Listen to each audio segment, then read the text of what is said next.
A China mostra total tranquilidade para estar nesse jogo e disposição, né? Anunciou uma retaliação às tarifas dos Estados Unidos. Ontem, Donald Trump reagiu, a China hoje reagiu e aumentou os impostos para todos os produtos americanos para 125%. O ministro chinês das Finanças chamou as ações de Trump de piada e afirmou que não considera mais que vale a pena igualá-las. Disse ele, mesmo que os Estados Unidos continuem a impor tarifas mais altas, isso deixará de fazer sentido econômico e se tornará uma piada na história da economia mundial. Considerando que os produtos americanos não são mais comercializáveis na China sob as tarifas atuais, se os Estados Unidos aumentarem ainda mais as tarifas sobre as exportações chinesas, a China desconsiderará as tais medidas. E aí, hein, Josias? Isso vai virar uma piada na história da economia mundial? Como é que você vê essa reação da China e essa disposição para o jogo, né? Piada não vai virar, porque está virando um desastre, né? Agora, realmente, com tarifas acima de 100%, tanto da parte dos Estados Unidos como da China, os dois países trancaram as suas fronteiras para produtos um do outro. Então virou, de fato, desnecessário agora essa escalada tarifária, ela se tornou desnecessária. Essa foi a primeira manifestação do Xi Jinping, né? Desde que o Trump deu o primeiro tiro dele, que disparou a primeira tarifa. E o presidente chinês, ele oscilou entre a mesa de negociação e a trincheira. Ele fez um aceno ao entendimento no instante em que reconheceu que uma guerra comercial não tem vencedores. Ora, se você está no meio de uma guerra que você considera que não tem vencedores, você deveria buscar um armistício, buscar um entendimento. Então ele faz um aceno, estou aqui, estou disposto a conversar. Agora, ele engatilha a retórica quando ele declara que, por mais de 70 anos, o desenvolvimento da China se baseou na autossuficiência, trabalho árduo. Então, o que o presidente chinês disse, com outras palavras, foi mais ou menos o seguinte: a China se basta, ou com o maior parque industrial da Terra, abundância de mão de obra, um mercado interno de 1,4 milhão de consumidores, a China não precisa de ninguém. Ou ainda, o Trump vai acabar tornando os Estados Unidos supérfluos para a China. Foram essas as sinalizações que o Xi Jinping enviou para o Trump. Olha, quer brigar? Vamos brigar. Estou disposto a negociar. Agora, ele claramente não quer frequentar a mesa de negociação de cabeça baixa, Fabiola. Então, ele acha que o Trump está fazendo um movimento que se assemelha a uma piada, porque representa um tiro de Exocet contra o próprio pé.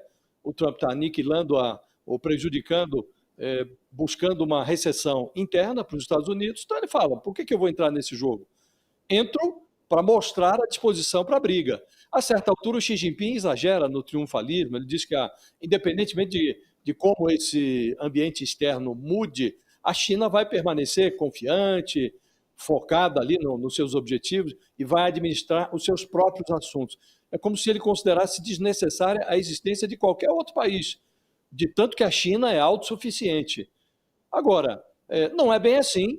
Hoje o mundo é interdependente, daí a maluquice do Trump, e ao elevar as contratarifas de 84% para 125%, a China, como disse, praticamente fechou as suas fronteiras para os produtos americanos e anunciou que agora vai ignorar eventuais novas elevações tarifárias feitas pelo Trump, disse que é piada e de fato não faz mais sentido elevar a tarifa, porque os mercados estão bloqueados, tanto o mercado americano para os produtos chineses como o mercado chinês para os produtos americanos, ficaram ambos bloqueados com tarifas assim acima de 100%, e o resto do mundo sabe que, mantida essa insanidade, Fabiola, a economia global vai ser sorvida por um sumidouro recessivo e nem esses gigantes estão a salvo. Então, isso não pode ser tratado como piada, né?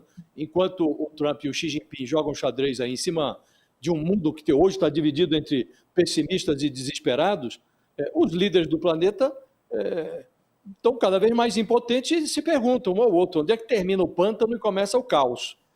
Tem uma célebre metáfora do Hegel, Fabíola, que nunca foi tão atual. A coruja de Minerva só voa quando o crepúsculo chega. O mundo só vai entender o tempo inaugurado pelo Trump quando ele já tiver se esgotado. A compreensão talvez só venha quando for tarde demais. Então, essa guerra, o próprio Xi Jinping reconhece, não interessa a ninguém, todos saem perdendo. Então, passa da hora de se estabelecer alguma sanidade, alguma a racionalidade nesse processo. E é muito interessante a gente ver a postura da China neste momento, né, Thales? Era esse ponto também que eu queria abordar com você e entender na sua análise. Ontem, nessa primeira fala do líder chinês, que ele fala através dos seus ministérios, dos seus homens fortes lá no poder, mas ontem, quando ele estava com um encontro com o líder espanhol, ele fez declarações públicas depois do início dessa guerra com os Estados Unidos. E ele foi muito firme ali na fala dele, né? Ele diz, abre aspas, não há vencedor numa guerra de tarifas.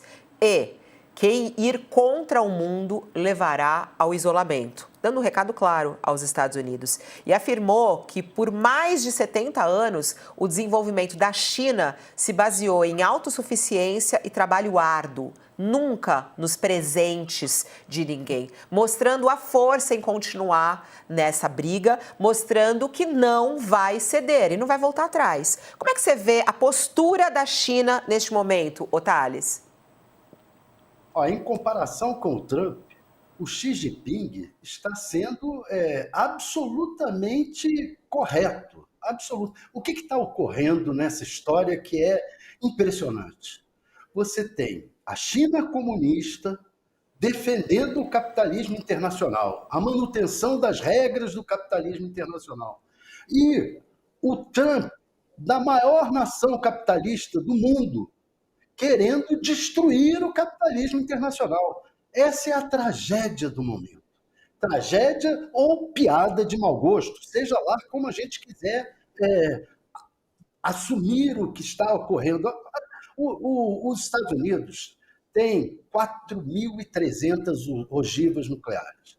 A China tem 500 ogivas nucleares.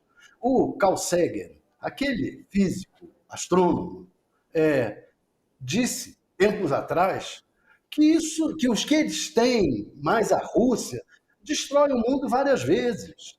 O caso é o seguinte, o que eles estão implantando de taxas, de tarifas, entre um e outro, já é suficiente, não só para acabar com o comércio entre os dois países, como para balançar a roseira do capitalismo mundial. Eles já estão fazendo isso. E o Xi Jinping faz bem em dizer, olha, a partir de agora, eu não vou mais ficar aumentando tarifas, porque isso vai virar uma piada de mau gosto. A gente vai entrar para a história como dois loucos. Não faz mais sentido, já chega. O que já foi feito, e vamos ficar agora. Se o Trump quiser continuar aumentando tarifa e fazendo palhaçada, ele vai entrar para a história como esse palhaço que ele está sendo para a história e para a humanidade. É isso que o Xi Jinping está, nesse momento, corretíssimo. Corretíssimo. Ô Josias, algumas pessoas estão falando que o Xi Jinping ele parece o adulto na sala nessa briga. É isso mesmo? Nessa maluquice toda de Donald Trump, o adulto na sala é o presidente chinês? Ele está soando como responsável, né? Ele sabe que a economia hoje é globalizada, ele sabe quais são os propósitos da China. A China é hoje o maior ator do comércio global. E por isso o Trump está reagindo de forma tão insensata. O Trump, desde a década de 80, é a favor de tarifas, sempre foi, sempre defendeu. Agora, no primeiro mandato, ele foi como que inibido pelos assessores, agora ele perdeu a inibição e está fazendo o que sempre imaginou que deveria ser feito. Está com a cabeça lá no século passado, quando o emprego ainda não havia robôs no chão de fábrica e a economia americana está em outra era, está na era da inteligência artificial, dos componentes eletrônicos e concorrendo com a China, tentando se manter competitivo. E o Trump quer trazer todas as plantas industriais para o seu território, para o território americano, numa ilusão de que vai recriar empregos que já nem existem mais. Hoje os carros são fabricados por robôs. Ele imagina que centralizando a produção dos automóveis dentro dos Estados Unidos, sem importação de autopeças, sem importação dos próprios veículos, ele vai recriar empregos que já nem existem mais. E o Xi Jinping está em outra era, está com a cabeça em outro lugar e está fazendo o jogo dele. E, inclusive, nesse encontro que manteve com o presidente da Espanha, com o líder espanhol, ele foi muito explícito ali, falou, olha, vamos ignorar ou resistir a esse assédio unilateral, está se referindo evidentemente ao Trump, e vamos abrir canais de negociação entre a China e a União Europeia. O Trump tinha feito um movimento na véspera, reduzindo as tarifas para o resto do mundo a 10% e mantendo as da China, até elevando as da China, no pressuposto de que atrairia a União Europeia e outros países para o seu colo. Conseguiu marcar uma reunião no início da semana que vem, vai haver uma reunião da representação da União Europeia com os Estados Unidos, e a negociação está aberta, mas o Xi Jinping está fazendo um apelo. Olha, vamos nos entender aqui, porque do lado de lá tem um piadista maluco. E ele sabe que a China precisa desobstruir esses canais comerciais do mundo. A China está exportando agora não só produtos, mas infraestrutura.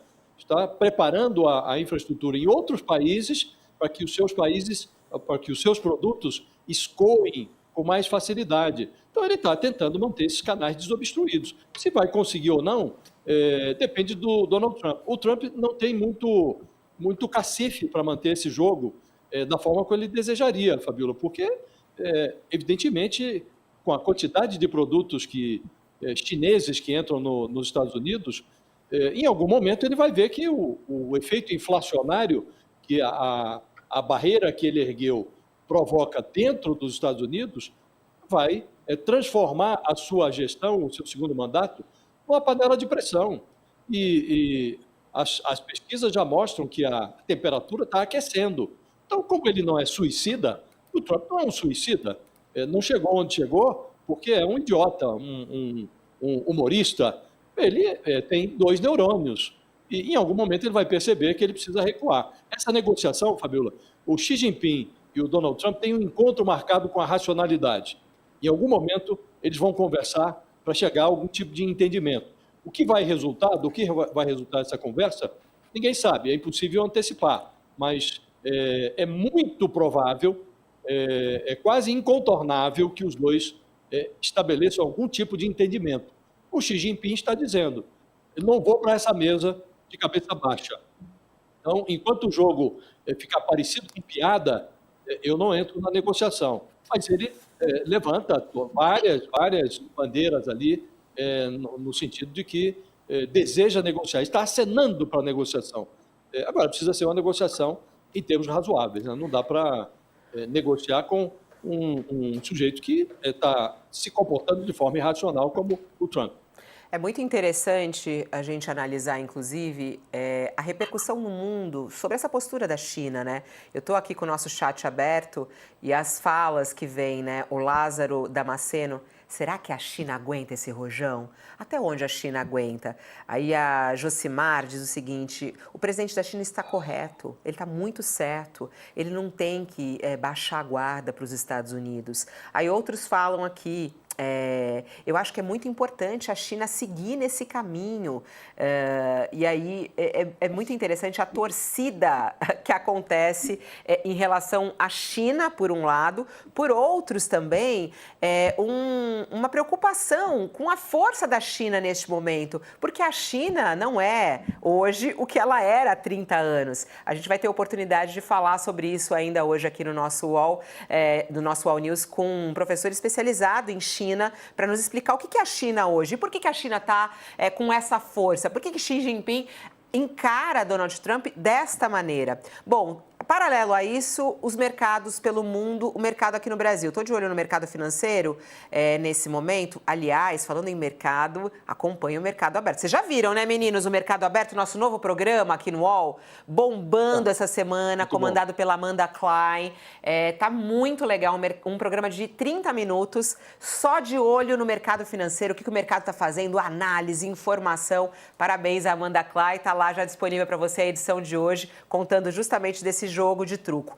Mas olhando o mercado financeiro nesse momento, o dólar comercial é praticamente estável, mas ele começou em queda e agora está revertendo. O dólar nesse momento está numa leve alta de 0,06%, cotado a R$ 5,90. A Bolsa de Valores de São Paulo abriu em alta agora. A gente tem nem menos de meia hora de operação na Bolsa de Valores de São Paulo, ela com uma leve alta de 0,26%. Quando a gente olha o que aconteceu nos mercados pelo mundo nessa virada de quinta para sexta, as bolsas da Ásia fecharam a sexta-feira sem uma direção única. O Japão teve uma queda de quase 3%, as bolsas lá na China com uma alta de 1,13%. Na Europa, também misto aí, a gente viu um recuo na Alemanha de 0,62% e a alta de 0,84% no Reino Unido. Ô, Josias, a gente fica sempre de olho no mercado, sempre é um termômetro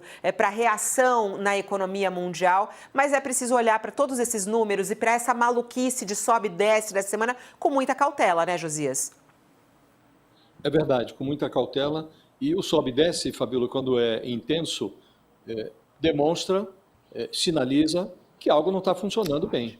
Então, mercado, quando cai em demasia e sobe excessivamente, mostra uma disfuncionalidade. E é isso que está acontecendo hoje. O dinheiro tem medo do que não conhece. E hoje, o que mais prolifera no mundo, graças ao Donald Trump, é a insegurança, é a suspeita em relação ao que está por vir. Quem tem certeza, ou um otimista amalucado, ou está mal informado. Então, o mercado não está operando com certezas absolutas. Ao contrário, muitas dúvidas. O dia começa de uma maneira e muda no final do expediente, conforme as oscilações dos humores do Donald Trump. Então, num ambiente assim, a Bolsa sobe e desce ao sabor da dúvida. Pessoas vendendo ações com receio de perder dinheiro. Isso também vai influir no comportamento do Trump. Aliás, já influiu esse recuo que ele fez, exceto pela subida na tarifa imposta pelos Estados Unidos à China. Ele reduziu todas as demais, adiou ali o tarifaço na prática por 90 dias. Né? Fez isso porque a Bolsa nos Estados Unidos estava nessa gangorra, nesse sobe e desce. E nos Estados Unidos, Fabíola, diferentemente do que ocorre no Brasil, a classe média ela mantém as suas economias, as economias que são feitas para sustentar a aposentadoria da classe média americana, essa economia está na Bolsa, está correndo risco na Bolsa. Então, quando a Bolsa cai, ou quando há essa instabilidade, o americano automaticamente pensa no seu futuro e começa a questionar o personagem que, sentado no trono da Casa Branca, promove ou provoca esse tipo de oscilação. Né? Mas, como você diz, Fabíola, é preciso olhar com muita parcimônia para esse movimento, esse sobe e desce. A única certeza que pode ser extraída desse tipo de comportamento das bolsas é a certeza de que hoje não há certezas no mundo.